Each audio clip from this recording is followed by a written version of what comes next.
या इथे फक्त मला एकच महत्त्वाचा मुद्दा इथे आज महाराष्ट्राच्या राजकारणात जो आलेला आहे की SC ST मध्ये उपवर्गीकरण करण्याचा प्रयत्न या महाराष्ट्र सरकारने याचा घाट घातलेला आहे आणि अनंत बदर नावाचे निवृत्त माजी न्यायाधीश यांच्या अंडर एक कमिटी बसवण्यात आली आणि या कमिटीने एक अहवाल 1 एप्रिलला त्यांना सादर केलेला आहे शासनाला.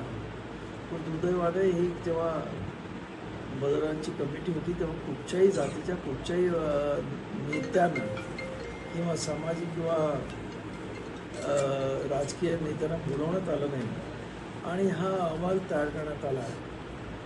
त्यामुळं आमचं असं म्हणणं आहे की एकतर कोणाला न बोलवता कोणाला विश्वासात न घेता हा अहवाल तयार करण्यात आला. त्याचबरोबर हा अहवाल आज त्याच्याबद्दल पहिल्यांदा 15 जूनला 15 एप्रिलपर्यंत आता 30 एप्रिलपर्यंत त्याच्यावरती हरकती मागण्यात आल्या. अजूनही तो अहवाल जो जनतेच्या समोर ठेवायला पाहिजे तशा पद्धतीचं कुठचाही ठेवले नाही.